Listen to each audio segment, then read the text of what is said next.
Bonjour à tous. Alors dans cette présentation, je vais exposer les différents travaux que j'ai pu effectuer au cours de ma thèse à l'Université de Rouen et plus précisément au laboratoire de mathématiques Raphaël Salem sous la direction de Mathieu Alfaro.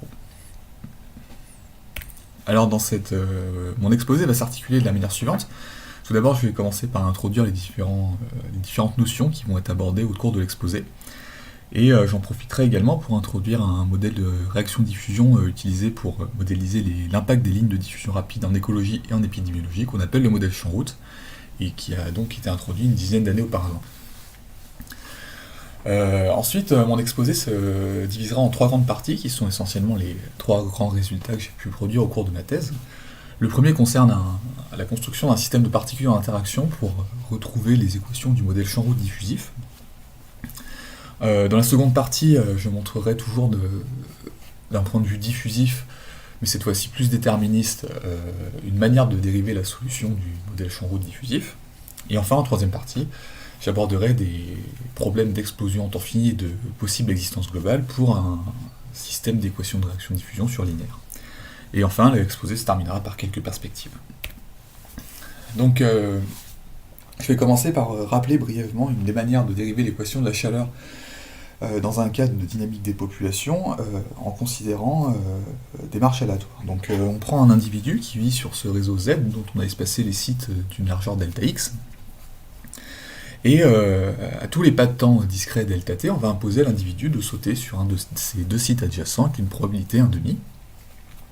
Et donc si je note V de Tx, la probabilité que l'individu se trouve au site X à l'instant T, et bien si j'écris la loi des probabilités totales, je peux faire apparaître cette expression, où on voit dans le membre de gauche apparaître une dérivée temporelle, un accroissement temporel en temps pour la fonction V, et un Laplacien discret en espace pour la fonction, toujours pour la fonction V.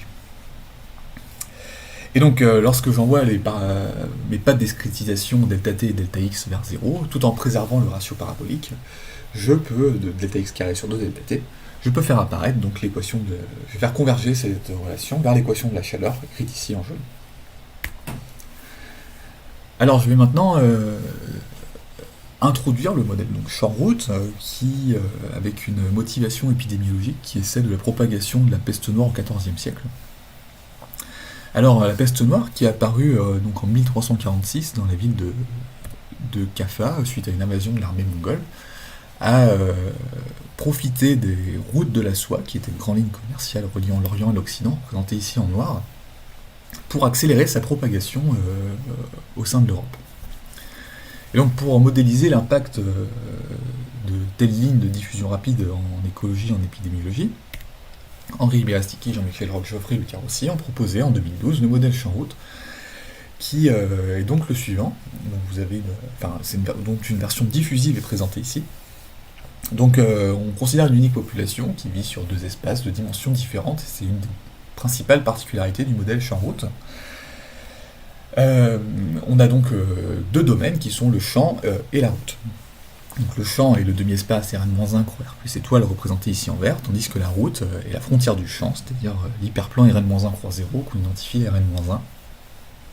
Et donc pour modéliser la présence de la ligne de diffusion rapide, on va demander aux individus de diffuser avec un petit taux de diffusion grand D, petit d sur la route, dans le champ, pardon, et avec un grand taux de diffusion grand D sur la route. Alors à présent, pour mettre en place le couplage entre les deux inconnus, c'est-à-dire les échanges entre le champ et la route, on va imposer une condition sur le flux rentrant dans le champ, une condition de type Robin, en disant que le flux rentrant dans le champ est une combinaison linéaire de la densité des individus sur le bord du champ et sur la route. Et donc de manière à préserver la masse totale de la population, c'est-à-dire l'intégrale de plus V, on va imposer une réaction antagoniste au flux rentrant dans le champ, qui est donc l'opposé du flux rentrant dans le champ. Donc vous voyez qu'on a ici deux paramètres mu et nu qui sont strictement positifs, et qui vont donc permettre de moduler les taux d'échange entre le champ et la route pour donner plus de flexibilité au modèle. Alors je vais maintenant passer à la première grande partie, donc qui concerne la construction d'un système de particules en interaction pour approximer la solution du modèle champ-route, diffusif toujours. Donc pour cela, je vais tout d'abord introduire les processus d'exclusion simple symétrique par l'intermédiaire avec l'exemple simple du processus qui va nous permettre de retrouver l'équation de la chaleur sur le tore, qui est donc essentiellement l'équation de la chaleur sur le segment 0,1 munie de conditions périodiques. L'essentiel des slides que je vais présenter concernant cette équation de la chaleur sur le tore sont principalement inspirés du livre éclairant de Claude Landim et de Claude Kipnis. Dans le terme processus d'exclusion simple symétrique, on a notamment les mots exclusion simple, qui signifie qu'on a une règle primordiale qui prime sur tout le reste et qui est de ne pas pouvoir superposer plus d'une particule en un site. Donc on a au plus une particule par site, et c'est une règle qui va en fait qui est plutôt pratique dans les calculs. Alors, on a ici un petit slide de notation. Donc, je vais noter grand N, la taille du système de l'espace microscopique. Lambda N, mon espace de site microscopique, donc il va être une version discrétisée du tore continu. Donc, pour cela, je vais prendre pour lambda N Z sur NZ. Je vais appeler Sn l'espace des états. Donc, dans Sn, dans cet espace des états, il y a des états qui sont des applications de lambda, qui sont donc essentiellement des suites de 0 et de 1, puisqu'on a au plus une particule par site, que l'on peut donc associer à des applications qui vont de l'espace des sites dans 0,1. Et donc, comme on peut s'en douter, pour tout site I, état de I vaut 0 signifie qu'on n'a pas de particule au site I, état de I égale 1 signifie qu'on a une particule au site I. Vous avez un exemple ici d'un état possible pour n égale 7, et la représentation de l'espace des états S3, donc tous les états possibles pour n égale 3. Donc maintenant, on va construire un processus markovien de saut à valeur dans l'espace des états. Donc pour faire cela, on a besoin d'une dynamique d'évolution.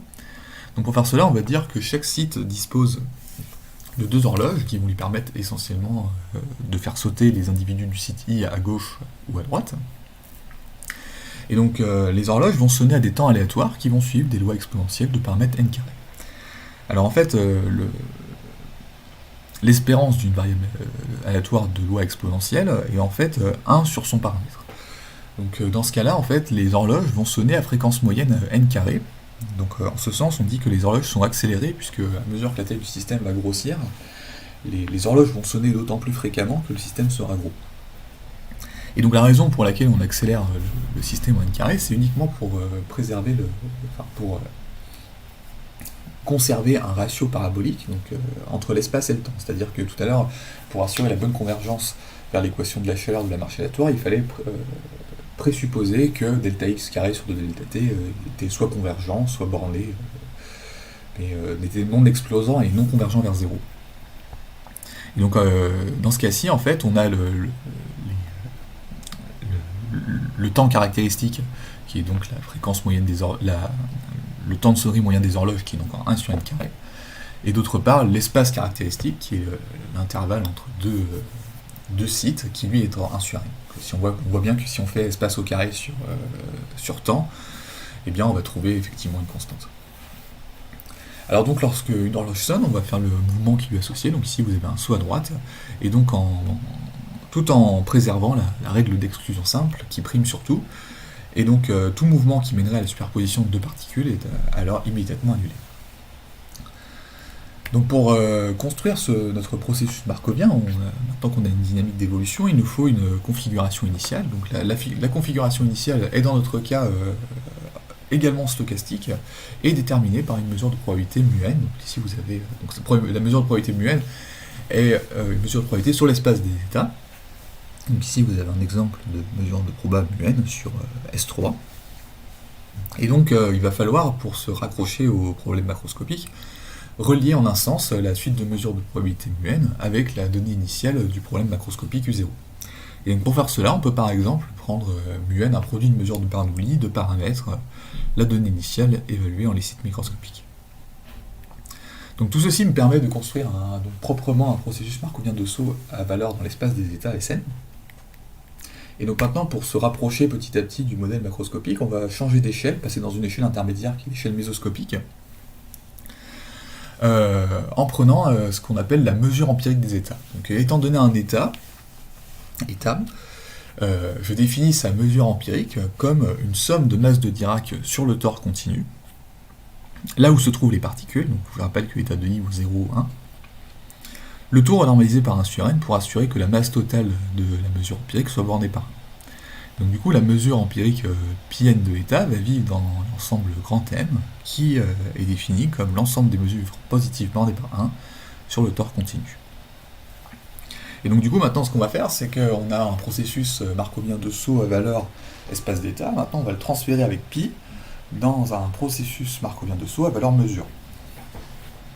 Et donc, le principal avantage de faire cette manipulation, c'est que l'information taille du système va en fait être contenue dans cette application de mesure empirique par l'intermédiaire de la somme. Et donc du coup, on va pouvoir amener deux processus markoviens de saut à valeur espace d'état de taille différente dans un même ensemble qui va être grand M, et du coup on va pouvoir à partir de ce moment-là les comparer. Donc voilà un slide qui rappelle les différents espaces probabilisés mis en jeu.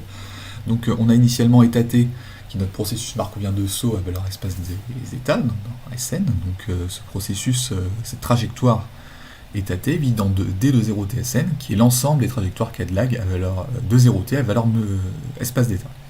Et donc on va mesurer la probabilité d'apparition de telle trajectoire avec une mesure de probabilité Pn mu n. Et donc ce qu'on fait maintenant, c'est qu'on prend l'application mesure empirique, qui est une application mesurable, et on va transférer cet espace probabilisé sur ce nouvel espace probabilisé, ici représenté en rose. Donc état T devient πn de T, qui est donc la mesure empirique du processus état T, qui vit donc dans D de 0Tm, l'ensemble des trajectoires K de lag de 0T, mais cette fois-ci à valeur mesure. Et donc maintenant, on va mesurer l'apparition de ces trajectoires à valeur mesure Pn de T avec une proba Qn mu n, qui va être la mesure image de Pn mu n à travers l'application mesurable mesure empirique. Donc plus précisément, pour tout mesurable A de l'ensemble rose, Qn de A n'est autre que Pn mu n de l'image réciproque de A par Pn.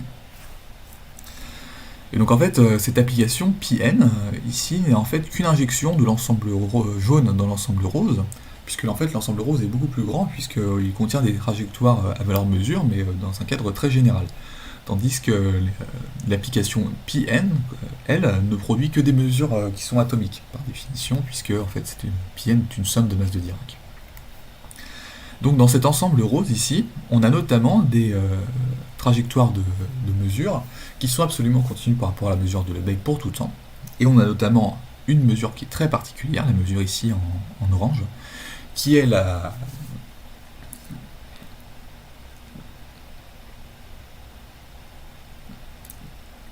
l'unique trajectoire absolument continue par rapport à la mesure de Lebesgue, donc qui admet une densité, et dont la densité est solution de l'équation de la chaleur sur le tore.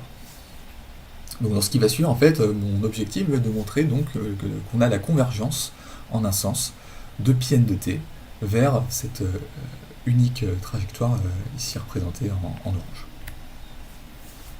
Alors en fait, ce qui va se passer lorsque n va tendre vers l'infini, c'est qu'on va avoir de plus en plus de masse de Dirac pour la mesure, dans la mesure empirique, on va avoir de plus en plus de masse de Dirac.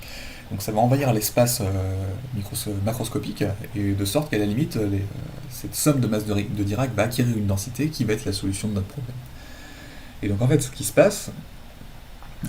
va se passer, c'est qu'en fait la distribution de la mesure de probabilité Qn mu n, qui mesure l'apparition probabilité des trajectoires à valeur mesure, va en fait se concentrer sur l'unique trajectoire solution de notre problème. Donc vous voyez ici, les zones noires signifient que les trajectoires ont peu de chances d'arriver, et en fait là la probabilité se concentre sur l'unique trajectoire solution en un sens. Et donc du coup, je vais maintenant préciser vraiment précisément quel est le sens de ce point orange. Donc ce point orange est l'unique trajectoire absolument continue par rapport à la mesure de Lebesgue pour tout temps, qui admet donc une densité V de Tx, où V de Tx est l'unique solution faible de l'équation de la chaleur, au sens précisé ici. Alors, vous pouvez voir ici qu'on utilise des solutions faibles au sens des distributions, puisqu'on multiplie par une fonction de test suffisamment régulière pour intégrer par partie et faire porter les dérivés sur la fonction test. Et vous pouvez voir notamment ici que l'on a déchargé complètement notre inconnu de toutes ces hypothèses de régularité en faisant porter les hypothèses de régularité, donc C1 en temps, C2 en espace, tout sur la fonction test. Et donc on ne demande plus qu'à la fonction, à l'inconnu, de posséder un caractère intégrable. Alors la raison pour laquelle on utilise une notion de solution faible au sens de distribution aussi faible, puisqu'on aurait pu demander un peu plus de régularité sur V, c'est qu'en fait, on montre dans un premier temps en fait, que Qn mu n va effectivement se concentrer sur une certaine trajectoire qui va être absolument continue par rapport à la mesure de Lebesgue, donc qui va mettre une densité V. Mais ensuite, il va falloir montrer tout un tas de propriétés qualitatives sur la fonction V, et le moins on en prouve pour cette fonction V, le plus simple c'est pour nous d'établir le théorème de la limite hydrodynamique. Et donc en fait, par la nature même du système de particules qui a un processus d'exclusion simple, on a directement, par un calcul très simple, que V est compris entre 0 et 1. Ce qui nous offre immédiatement son caractère L2, et donc il faut au final juste vérifier la formulation faible ici. Si on avait demandé une solution faible au sens de distribution un peu plus forte, eh bien, il aurait fallu a posteriori vérifier également que V possédait des propriétés de régularité comme C1 en temps ou C1 en espace, C2 en espace, etc. Alors voilà donc le dernier slide qui concerne la limite hydrodynamique concernant l'équation de la chaleur sur hauteur. Donc il s'énonce de la manière suivante: on prend un horizon temporel grand T, mu n, une suite de mesures de proba sur l'espace des états qu'on va associer à la donnée initiale U0 dans le sens précisé précédemment. État n de t, état de t, un processus markovien de saut émergent de la configuration initiale mu n et de la dynamique des horloges décrites précédemment. Et alors, dans ce cas, la mesure de probabilité Qn mu n, donc qui est définie sur l'ensemble des trajectoires à valeur de mesure, va converger faiblement vers une mesure Q infinie qui va donner masse 1 à l'unique trajectoire pi de t dx, qui est absolument continue par rapport à la mesure de Lebesgue de densité, la solution de l'équation de la chaleur. Et donc en particulier, on a que la probabilité d'observer une trajectoire qui va être dissidente, donc observer une trajectoire pi, dissidente au sens où elle va être trop éloignée de la trajectoire solution, donc la probabilité d'observer cette trajectoire dissidente va disparaître lorsque n va tendre vers l'infini.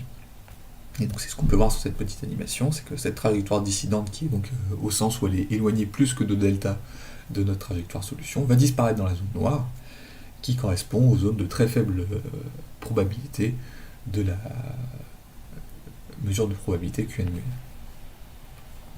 Alors donc maintenant, pour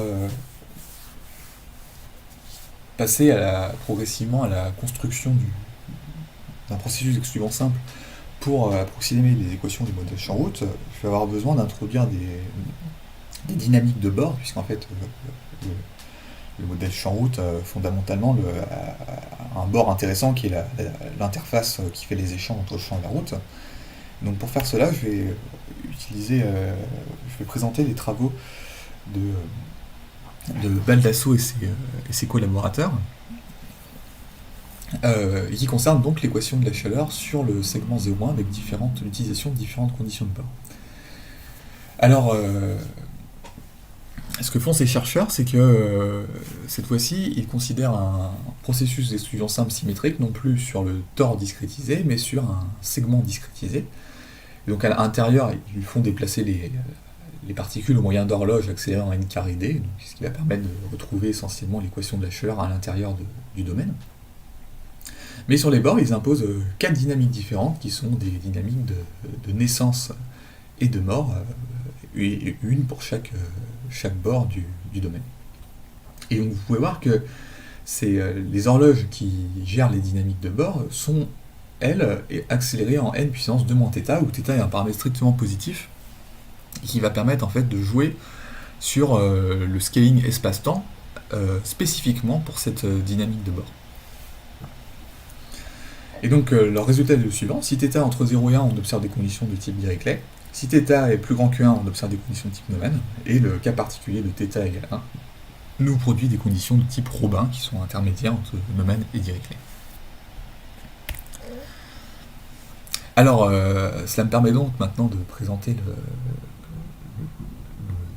processus d'exclusion simple symétrique qui nous a permis de dériver les équations du modèle champ-route, et qui est donc le suivant. Donc tout d'abord, on a commencé dans un premier temps par changer légèrement la géométrie du système champ-route original pour se rapprocher un petit peu des travaux qui avaient déjà été faits dans le cadre des processus d'exclusion simple. Donc en fait, on a commencé par prendre un tore dans la direction de x pour le champ, et ensuite pour le champ, on a également tronqué en y égale 1 pour imposer des conditions de bord de type Neumann à cette frontière supérieure à y égale 1, de manière à préserver la masse totale de la population. Alors notre processus d'exclusion simple, dont la dynamique est présentée ici, se décompose en 5 sous-dynamiques qui vont être accélérées à des taux différents, qui vont permettre de retrouver les différents opérateurs de l'équation, enfin du système plutôt. Donc les deux premiers sont comme vu précédemment, les horloges qui vont permettre de se déplacer à l'intérieur du champ, donc que l'on a accéléré en n carré d pour retrouver l'équation de la chaleur à l'intérieur du champ. Sur la route, on fait se déplacer les individus avec des horloges accélérées en n carré grand d cette fois-ci pour retrouver la partie diffusive de l'équation sur la route. À la frontière supérieure, on utilise des processus de naissance et de mort non accélérés, ce qui revient essentiellement à prendre θ égale 2 pour le travail de Baldasso et ses co-auteurs. Vous voyez qu'en prenant θ égale 2, en fait, les horloges de bord ne sont plus accélérées, et on retrouve effectivement des conditions de type Neumann à la limite. Et enfin, la dynamique d'échange entre le champ et la route, qui, selon moi, est la partie la plus intéressante et novatrice du modèle. Alors déjà, cette dynamique d'échange a un nom assez malvenu, puisque en fait, d'un point de vue déterministe, on imagine bien que les individus s'échangent entre le champ et la route, puisqu'on n'a pas de perte de masse. Mais en fait, à l'échelle microscopique, pour ce modèle, en fait, les individus, on va avoir des naissances et des morts au niveau de l'interface, qui vont en fait se compenser lorsqu'on va prendre la limite hydrodynamique, et qui vont engendrer la conservation de la masse. Mais en fait, à l'échelle microscopique, pour ce modèle, on n'a pas de préservation des individus. Les individus en fait sont en compétition ou s'entraident à l'interface. Voilà, donc c'est cette dynamique d'échange qu'on devrait plutôt en fait appeler donc dynamique d'interface, se décompose en 2 sous-dynamiques qui vont essentiellement permettre de retrouver la réaction sur la route et la condition sur le flux rentrant dans le champ. Alors plus précisément, donc on a une dynamique qui est accélérée en n puissance 1, qui va en fait permettre de retrouver la condition de bord de type Robin sur le flux rentrant dans le champ. Donc vous voyez sur le travail de Baldasso et ses associés, θ égale 1, qui nous donne n puissance 1 ici, permet de retrouver des conditions de bord de type Robin. Et sur la route, on prend une dynamique qui n'est pas accélérée, qui nous permet de retrouver les fonctions de réaction ici. Alors je vais maintenant passer à la seconde grande partie, qui concerne toujours le modèle champ-route diffusif, mais cette fois-ci d'un point de vue plus déterministe. On va donc regarder une manière de dériver la solution fondamentale d'un tel problème. Alors pour commencer simplement, je vais tout d'abord montrer comment fonctionne la technique qu'on a introduite sur l'équation de la chaleur en demi-espace avec des conditions de bord de type Robin. On peut tout d'abord remarquer que cette équation de la chaleur en demi-espace avec conditions de type Robin est un cas en fait très particulier du champ route où on a pris mu égale 0, ce qui a permis de découpler dans une des deux directions le champ et la route. En fait, on a couplé on a fait comme si la route n'existait pas, en fait, on fait juste sortir les individus du champ. Et en fait, finalement, c'est cette géométrie en demi-espace qui est le principal obstacle pour utiliser les transformées intégrales usuelles, puisque en fait la transformée de Fourier, d'habitude, on l'a fait sur tout l'espace, et là en fait on a seulement un demi-espace, donc c'est ça qui nous empêche d'appliquer les transformées de Fourier. Et donc, l'outil principal pour écrire la solution d'un tel problème est d'utiliser une double transformée intégrale. On fait faire du Fourier dans la variable, dans toutes les directions d'espace que l'on peut, donc on va faire du Fourier en x, et on va utiliser la transformée de Laplace sur le temps. Donc plus précisément, la variable de Laplace de Fourier va être appelée xi, la variable de Laplace va être appelée s, et on va signaler la transformée de Fourier par un chapeau, et la transformée de Laplace par un chapeau arrondi. Donc on prend l'équation intérieure petit i, on la passe à la transformée de Fourier Laplace, et donc à partir de là on utilise les propriétés usuelles de ces deux transformées qui permettent notamment de casser les opérateurs différentiels. Donc la transformée de Fourier va casser la partie dxx du Laplacien, en faisant apparaître un moins d'xi carré ici, et la partie Laplace va casser la dérivée temporelle ici, en faisant apparaître un moins s, et comme la transformée de Laplace s'intègre entre 0 et l'infini, en fait, et que le fait de sortir ce s provient d'une intégration par partie, on va récupérer un terme de bord temporel, qui va être la donnée initiale ici.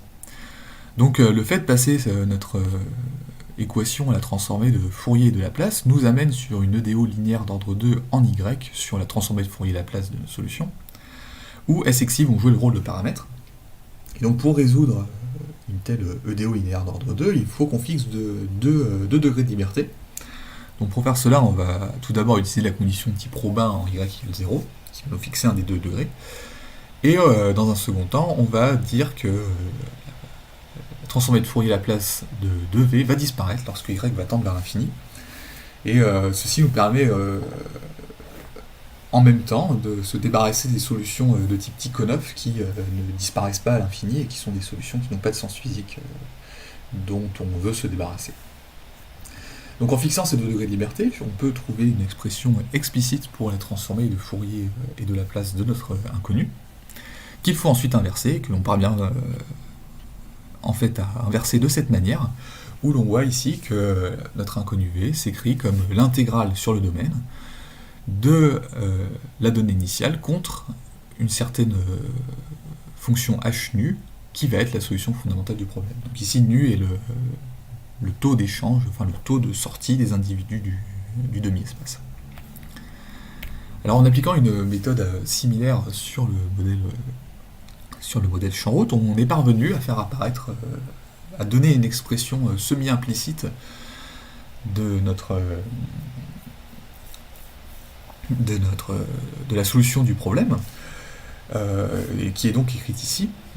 Alors vous pouvez voir que dans l'expression de U et de V apparaissent les solutions des problèmes découplés, grand U, grand V, donc grand V est la solution de l'équation de la chaleur en demi-espace juste présentée précédemment, et grand U est la solution de l'équation de la chaleur sur la route.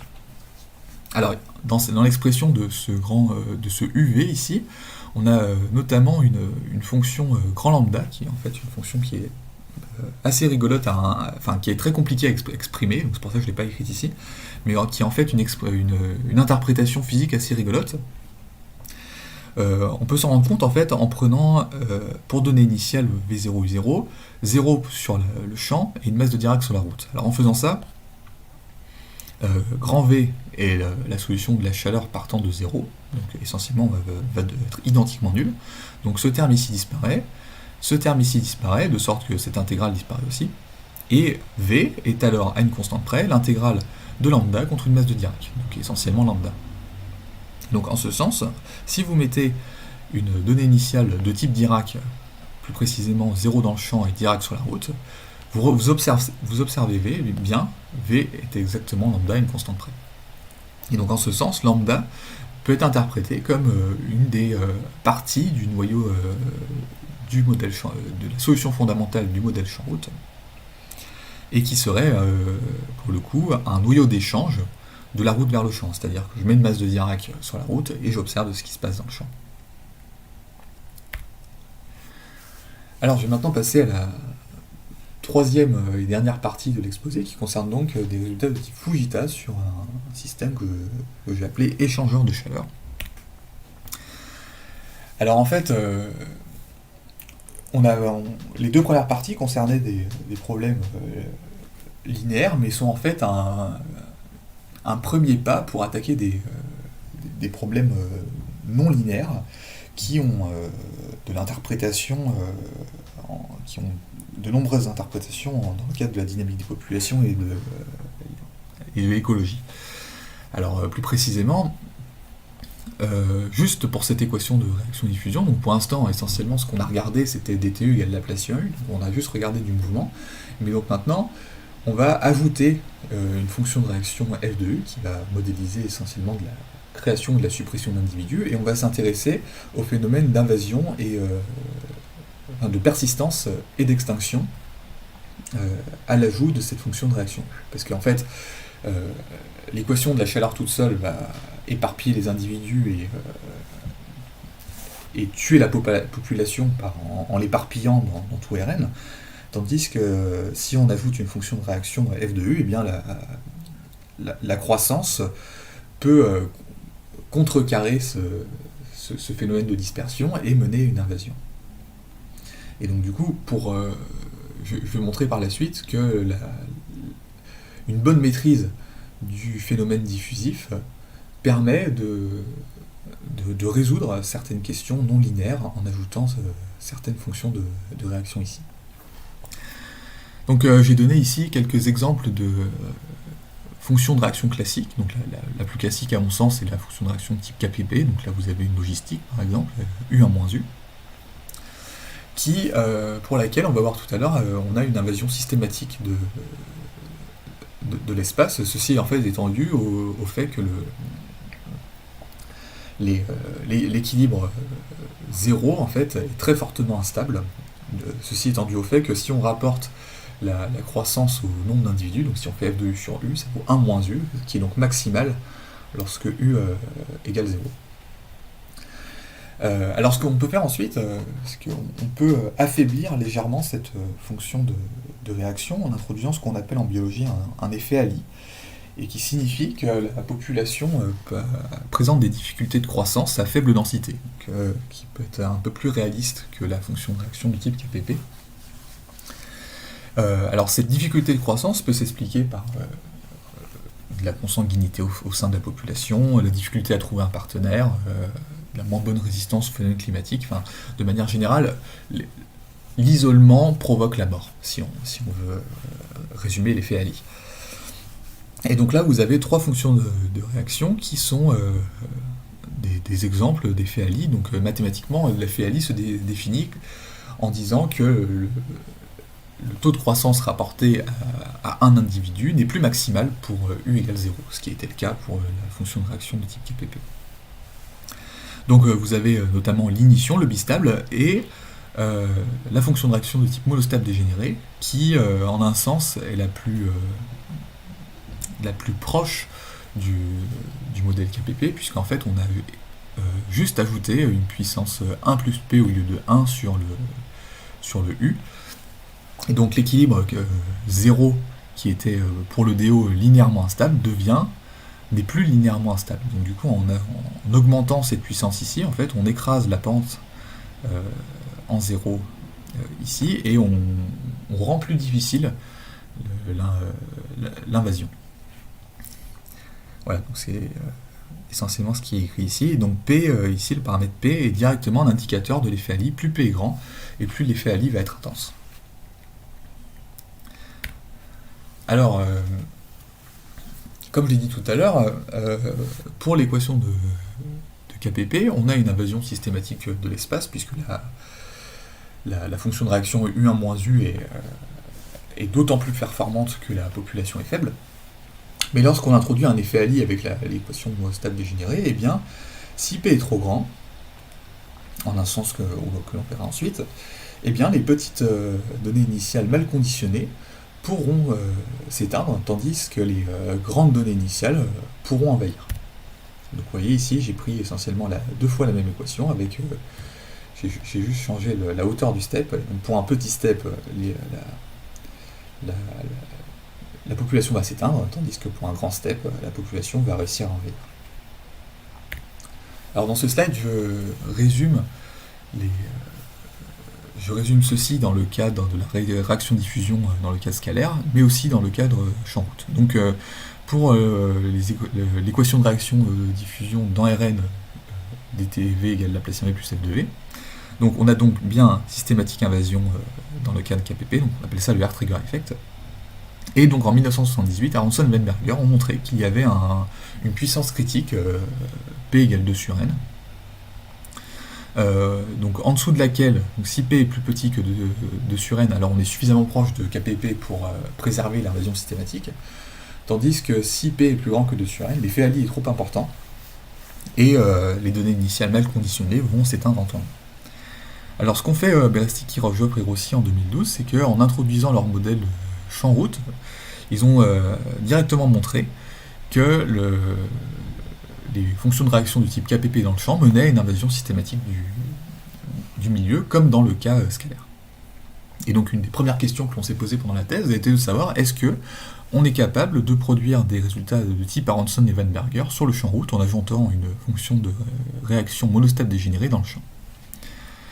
Et donc, comme point de départ, on est donc parti de cette équation de réaction-diffusion monostate dégénérée, et en fait, il se trouve que cette équation partage la même stabilité de l'équilibre trivial avec cette équation ici, dTV égale Laplacien V plus V à la puissance 1 plus P, donc qui est l'équation de Fujita, et qui constitue notamment une sursolution de cette équation-ci. Et donc du coup, en fait, l'équation de Fujita découle de l'équation monostate dégénérée en retirant en fait le terme de compétition qui finalement n'apporte pas vraiment, ne change pas la stabilité de l'état trivial. Et donc dans la suite, je vais donc me concentrer essentiellement sur des résultats sur cette équation de type Fujita. Alors donc, pour cette équation de type Fujita, le problème qui, pour l'équation de monostate dégénérée, était un problème de persistance contre extinction, dû en fait à la sursolution identiquement 1 qui empêche la solution d'exploser. Maintenant, pour le problème de Fujita UT égale Laplacien U plus U à la puissance 1 plus P, ça devient un problème de existence globale contre possible explosion en temps fini. Alors plus précisément, dans cette équation de réaction-diffusion, on a deux effets antagonistes qui sont la partie diffusive représentée par l'équation de la chaleur ici, dont les solutions disparaissent uniformément à vitesse algébrique et à taux n sur 2. Et vous avez d'autre part dans cette équation la partie réactive qui mène à la croissance de la population, qui l'on peut associer à l'EDO sous-jacent U' égale U1 plus P, qui fait exploser toutes ces données initiales positives à un taux algébrique en 1 sur P. Et donc du coup, en réunissant la partie réactive et la partie diffusive, se pose la question de savoir est-ce que les solutions vont se comporter plutôt comme les solutions de l'équation de la chaleur qui vont décroître vers 0 et donc être globales en temps, ou vont-elles plutôt se comporter comme les solutions de l'EDO qui vont exploser en temps fini. Et donc du coup, une réponse partielle a été apportée par le mathématicien japonais Fujita en 1966, et repose, sa réponse consiste à séparer en deux parties l'espace de P, en comparant en fait le taux d'explosion algébrique avec le taux de décroissance uniforme de l'équation de la chaleur. Alors plus précisément, si le taux d'explosion algébrique de l'EDO sous-jacente est plus grand que le taux de décroissance de la chaleur, alors dans ce cas-là, c'est la réaction qui prédomine la dynamique, et on va avoir une explosion systématique. Tandis qu'à l'inverse, si le taux de décroissance de la diffusion excède le taux d'explosion de la réaction, dans ce cas-là, c'est la diffusion peut gagner, et pour certaines données initiales qui sont trop petites, mal conditionnées, on va avoir une possible existence globale des solutions. Alors je donne ici une petite heuristique de la raison pour laquelle ce P critique 2 sur n apparaît pour séparer l'explosion systématique de la possible existence globale. Alors pour cela, je vous propose de regarder l'EDO sous-jacent U' égale U1 plus P, que l'on sait donc résoudre, et que l'on peut écrire dans une échelle inverse puissance P, de cette manière-ci, où essentiellement notre solution dans cette échelle est une constante moins PT. Et du coup, lorsque lorsque cette quantité va toucher 0, cela signifiera que l'on a explosé. Donc maintenant, ce que je vais faire, c'est que je vais introduire une dépendance temporelle sur U0, en disant que U0 égale U0 de t va décroître vers 0, comme le font les solutions de l'équation de la chaleur. Donc en faisant cela, on va pénaliser la croissance de U, puisqu'en fait, la donnée initiale est en même temps amenée vers 0 à mesure que la solution cherche à exploser. Et donc du coup, U dans l'échelle inverse puissance p, donc maintenant du coup, je fais l'ansatz U0 de t là-dedans, ce qui me donne cette expression, et donc dans cette échelle inverse puissance p, la solution s'écrit de cette manière, où on a deux quantités algébriques qui vont se battre, la quantité linéaire ici, moins pt, et la quantité ici, algébrique, qui peut être sur ou sous linéaire. Alors si cette quantité algébrique est sous-linéaire, ça veut dire que moins pt va dominer la dynamique, de sorte qu'en temps long, eh bien, U dans l'échelle inverse puissance p va être équivalent à moins pt, et donc on ne pourra pas s'empêcher de toucher 0 à un moment, ce qui va mener donc à l'explosion systématique de la solution. A l'inverse, si cette quantité-ci est surlinéaire, si je choisis bien ma constante c, de sorte donc suffisamment grande,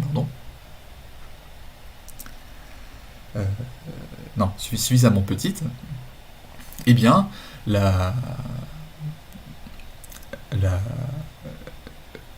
notre solution ici, en échelle inverse puissance p, on pourra lui éviter de taper 0, puisqu'en fait la quantité dominante à l'infini va être la partie surlinéaire qui va essayer de grimper à l'infini. Et donc du coup, on a notamment, dans ce cas-ci, que la solution va être bordée par un maximum qui va être essentiellement placé ici, puisqu'en fait on passe en échelle inverse puissance p, donc le maximum va être à ce temps ici. Alors, je vais maintenant introduire le système échangeur de chaleur, et dans ce slide, donc, je rappelle un petit peu les différents travaux qui ont pu être effectués sur les résultats de type Fujita dans les systèmes dans RN. Donc le premier travail est apparu dans les années 90 par Escobedo et Allegro, où ils ont ajouté des fonctions de réaction V puissance P et U puissance Q à deux équations de la chaleur, donc ce qui a amené au couplage par les termes réactifs. Et on a eu ensuite toute une série de généralisations. Donc, on a par exemple Philippe Souplet qui a participé à cette grande généralisation des résultats de type Fujita pour les systèmes dans RN. Mais on peut remarquer que dans tous ces systèmes, ils présentent une particularité qui les regroupe dans un même type de système, c'est que en fait, le couplage entre les inconnus se fait toujours par les termes réactifs et non par les termes diffusifs. Ce qui n'est pas le cas essentiellement pour le modèle champ-route, où on a un problème diffusif qui tient tout seul, qui est le modèle champ-route diffusif, auquel on voudra ajouter des fonctions de réaction surlinéaires non couplantes. Typiquement, on va être un V puissance 1 plus P dans le champ. Et donc du coup, on s'est rendu compte que dans les littératures, il n'y avait aucun résultat de type Fujita sur des systèmes couplés uniquement par le processus de diffusion. Et donc pour cela, on a proposé un système un peu plus simple, qui est donc un système de diffusion qu'on appelait échangeur de chaleur, qui est essentiellement deux équations de la chaleur munies de termes de couplage linéaire, un peu à la champ-route, auxquels on ajoute ensuite des fonctions de réaction surlinéaire, U1 plus P et kappa U1 plus Q, où kappa joue le rôle d'un bouton on-off sur la seconde non-linéarité, ici. Alors donc, pour bien comprendre, pour essayer de dériver des résultats de type Fujita sur un tel système d'équation de réaction-diffusion, il faut tout d'abord bien comprendre la partie linéaire. Donc c'est pour ça que je reviens un petit peu sur du diffusif, purement. Et je vous propose dans un premier temps de regarder cet échangeur de chaleur linéaire avec toutes les constantes prises égales à 1 pour essayer de voir un petit peu plus clair sur le comportement des solutions de ce système. Alors lorsque toutes les constantes sont égales à 1, je peux librement prendre la somme et la différence de U et de V, donc en appelant sigma la somme et delta la différence, si bien que je peux sommer et faire la différence autant des inconnus que des équations, ce qui me permet de trouver des expressions explicites pour sigma et delta, puisque sigma vérifie l'équation de la chaleur et que delta vérifie l'équation de la chaleur pénalisée d'une réaction linéaire. Et donc en retrouvant U et V, en prenant la demi-somme et la demi-différence, je peux donc écrire explicitement U et V, et vous pouvez voir dans l'expression de U et de V que exponentiellement vite, U et V vont se comporter comme un U infini et V infini, qui vont être solutions de l'équation de la chaleur partant de la donnée initiale moyenne entre U0 et V0. Alors ce qui se passe dans un cadre un peu plus général, où les constantes CD mu nu pourraient être différentes, c'est qu'on a à peu près la même chose, c'est-à-dire que U et V vont se comporter exponentiellement vite et uniformément, comme un U infini et un V infini, qui sont solutions d'un certain problème diffusif écrit ici, où l'opérateur diffusif L ronde ici est le même pour ces deux équations. Alors l'opérateur diffusif L ronde est complètement caractérisé par sa transformée de Fourier, au sens où la transformée de Fourier de L ronde f n'est autre que L de xi fois le Fourier de f, où L de xi est une fonction complètement connue. Alors dans le cas où c égale d égale mu égale nu égale 1, l'opérateur L droit est moins nombre de xi carré, de sorte que l'opérateur L ronde est le Laplacien, ce qui n'est pas surprenant compte tenu de la considération dans ce slide, où U infini et V infini sont solutions effectivement de l'équation de la chaleur. Alors lorsque les constantes CD mu nu sont potentiellement différentes, on peut remarquer que L ronde va se comporter comme un certain Laplacien avec une certaine diffusivité dans les basses fréquences, et comme un autre Laplacien avec une autre diffusivité dans les hautes fréquences. Et donc, essentiellement, on va donc en fait récupérer finalement les mêmes taux de décroissance que pour la chaleur dans Rn, puisque finalement l'opérateur L ronde se comporte essentiellement comme un Laplacien, et il y a juste potentiellement un taux de diffusivité qui serait variable sur les différentes fréquences, mais en fait on sait de base que l'équation de la chaleur pour n'importe quel taux de diffusion va toujours mener à un taux de décroissance en n sur 2. Donc en fait on peut déjà pressentir que le taux de décroissance uniforme de cet échangeur de chaleur diffusif va être le même que celui de l'équation de la chaleur dans Rn.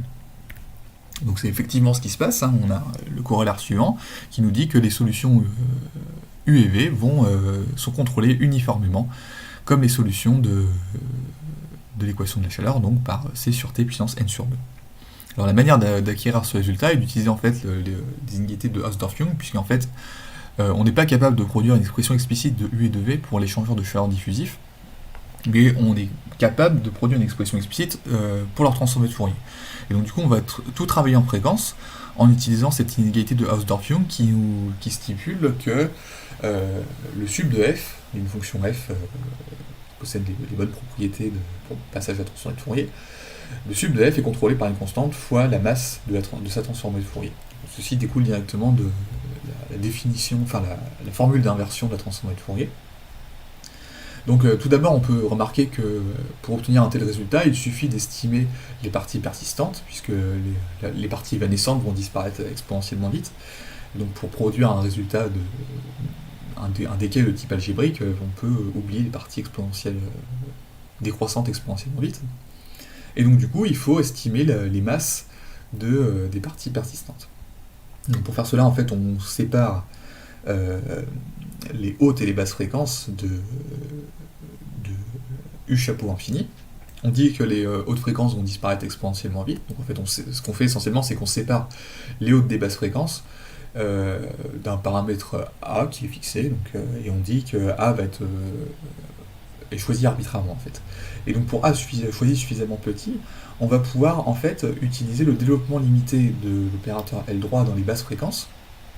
Et donc en fait cet opérateur L droit va se comporter comme moins une constante fois norme de xi carré, et ce qui va essentiellement nous ramener à l'intégrale d'une gaussienne. C'est ça qui va nous faire apparaître cette puissance n sur 2 sur le temps ici.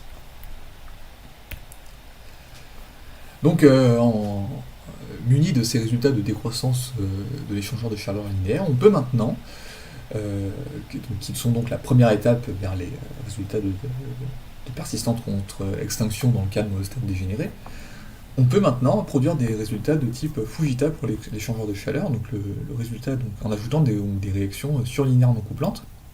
Donc le résultat est le suivant: si le taux de décroissance uniforme de la chaleur est plus petit que l'un des deux taux d'explosion, eh bien la réaction va toujours gagner, dans le sens où toute solution positive de l'échangeur de chaleur va exploser en temps fini, tandis que si le taux de décroissance uniforme de la chaleur excède les deux taux d'explosion des réactions, eh bien la partie diffusive peut gagner, au sens où les petites données initiales mal conditionnées vont euh, être global et qui plus est s'éteindre en temps. Alors pour la partie de possible existence globale, la méthode classique consiste à prendre une fonction du temps à déterminer, à construire une sursolution qui est une fonction du temps à déterminer fois la solution du problème diffusif. On enzette ça dans le surproblème, on cherche des conditions sur la fonction f, ça se fait assez bien. La méthode pour l'explosion systématique est un peu plus complexe, puisqu'elle repose sur l'utilisation d'un flou gaussien. Donc essentiellement, on prend une famille de gaussiennes de masse 1, dont on peut jouer sur la variance avec un paramètre epsilon. Et ce que l'on fait, c'est qu'on prend la solution, on la convole par cette famille, par un des éléments de cette famille de gaussiennes, puis on évalue en x égale 0. Donc ça permet en fait d'oublier complètement l'espace. Et en fait, donc en ce sens, en fait, on fait un flot gaussien par analogie au traitement d'image en fait. Et en fait, l'utilisation de ce flou gaussien nous permet d'une part de se ramener à un problème EDO, mais d'autre part de faire un mélange assez subtil entre les normes L1 et L infini de la solution, et c'est ça la subtilité de ce mélange qui va nous permettre en fait de déterminer que l'explosion est systématique. Et donc on montre que ça nous amène à une EDO, puisqu'en fait on a détruit l'espace, donc ça nous amène à une EDO dont l'explosion va impliquer celle des solutions de notre problème, si le flou est choisi suffisamment important. Donc j'en arrive maintenant aux deux perspectives que je voulais vous présenter. Donc la première perspective est un travail que j'ai commencé cet été avec Ming Zhang et qui donc concerne l'équation de la chaleur en demi-espace en présence d'une frontière dérivante. Donc une frontière qui va bouger en fonction du temps de manière déterministe, donc c'est pas un problème à frontière libre. Et on va imposer une condition de bord de sorte à préserver la masse totale de la population. Alors au début on avait pensé que ce serait des conditions de type Neumann qui conviendraient pour préserver la masse de la population, puisqu'en fait on était fixé sur le cas où le domaine ne bouge pas, mais en fait le fait d'introduire cette frontière qui bouge en fait biaise à l'échelle microscopique, on pense la marche aléatoire au niveau de la frontière, de sorte qu'en fait en faisant bouger la frontière on fait sortir plus d'individus juste avec les conditions de Neumann on pourrait sortir plus d'individus qu'on en fait rentrer. Et donc du coup on n'a pas préservation de la masse si on met des conditions de bord de type Neumann, et il faut imposer cette condition de type Robin sur le flux rentrant pour préserver la masse. Et donc du coup ce qu'on fait essentiellement, c'est que les individus sont bloqués par la frontière qui va translater, et donc du coup on s'attend à ce que la densité soit plus élevée, qu'on ait une agrégation des individus au niveau de la frontière. Donc c'est ce qu'on observe dans cette vidéo. Donc là vous avez des conditions de bord de type Neumann ici, et ici vous avez des conditions de bord de type... là vous avez le piston en fait, puisqu'en fait on appelle ça un piston, puisque la frontière pousse les individus et les fait s'agglomérer à la frontière. Et donc on pourrait ensuite observer des phénomènes non linéaires, si on comprend correctement ce phénomène diffusif, on pourrait ajouter des phénomènes non linéaires. Donc tout d'abord par exemple regarder des phénomènes de type Fujita, puisque en fait ici vous voyez que la partie linéaire on sait que pour les phénomènes de type Fujita c'est le maximum de la solution qui compte, le taux de décroissance uniforme de la solution qui compte. Et là vous voyez en fait que le maximum de notre solution est en fait complètement dirigé par la manière dont va bouger la frontière. Et donc on peut se dire que si la frontière bouge suffisamment vite, on va accumuler suffisamment d'individus sur le bord, de sorte que on va potentiellement changer le P Fujita, donc changer ce 2 sur n en quelque chose qui va donc dépendre de la manière dont bouge la frontière. Donc ça pourrait nous amener dans un cadre de dynamique des populations en considérant une fonction de réaction Moristad dégénérée, à cette fois-ci faire des sauvetages de population en fait, puisque en fait l'effet Ali dans le cas de Moristad dégénéré ne va pas être suffisant dans le cadre de Rn à sauver les populations, mais en fait avec ce piston en fait on agrège les individus au niveau de la frontière, et donc du coup leur agrégation pourrait les aider dans leur croissance. On a aussi pensé à mettre ensuite une fonction de réaction de type KPP, donc ça on a un petit peu moins réfléchi. Mais en fait, ce qu'on observe toujours avec les fonctions de réaction de type KPP, c'est qu'on a des propagations parce que c'est l'état trivial 0 qui est fortement instable. Mais en fait, là, si on prend un B de t qui va suffisamment vite, en fait, on va amener la population au niveau de la frontière, on va la faire titiller la valeur 1, et pour cette valeur 1, on a le terme de compétition qui fait que les particules, enfin que les individus décroissent en fait. Dès que la densité est plus grande que 1, la compétition est mauvaise pour la population. Donc en fait, on pourrait penser que si cette vitesse ici est surlinéaire, ou peut-être même linéaire à plus un log, on pourrait relier ça peut-être au Branson delay, peut-être, et bien le terme de compétition pourrait être mis en jeu dans l'utilisation de cette frontière qui bouge.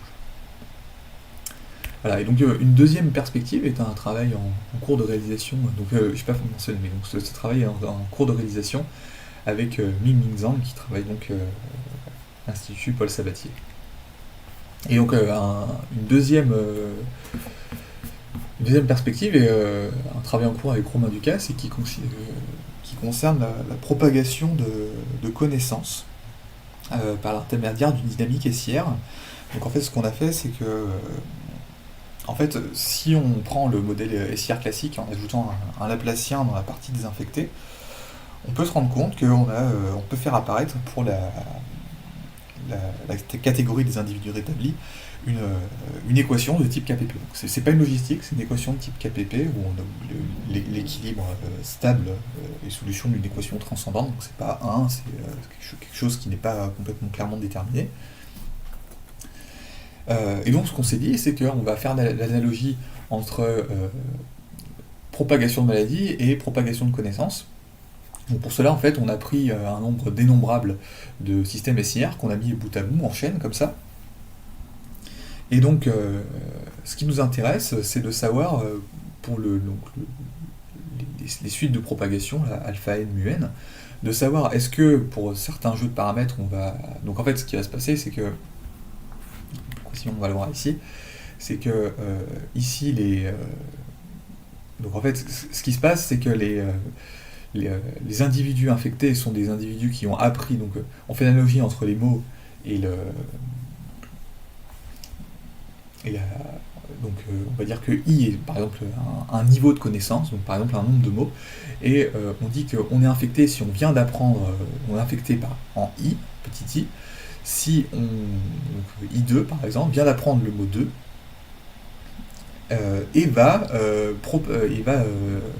apprendre au S1 le nouveau mot qu'il a appris avant de se calmer en fait.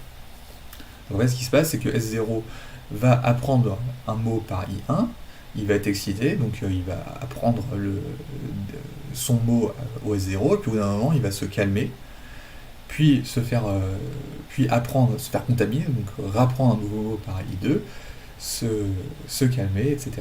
Et donc du coup, ce qui nous intéresse, c'est de regarder si on a déjà si on a des phénomènes de blocage, parce qu'en fait, c'est comme dans le cadre EDO du SIR, en fait, on a un R0, donc de reproduction de base, qui doit être plus grand ou plus petit que 1. Donc si c'est plus grand que 1, on a la propagation de l'épidémie, donc la propagation de l'idée. Et si R0 est plus petit que 1, on a blocage de l'idée. Donc en fait, on se demande pour quelle suite de jeux de paramètres mu n, alpha n et mu n, on pourrait créer du blocage ou une propagation infinie. Et donc, dans le cas de propagation, on se demande à quelle vitesse vont les fronts de propagation. Voilà, donc là, vous avez un exemple d'une propagation de connaissance jusqu'au niveau du deuxième niveau de connaissance. Là, vous voyez en fait que S3, qui n'est pas représenté ici, n'est pas capable en fait de consommer, n'est pas capable en fait de se propager. Voilà, j'ai terminé avec ma présentation et je vous remercie pour votre attention. Donc aussi quelques références bibliographiques sur lesquels je me suis fortement appuyé pendant la thèse. Et voilà, merci.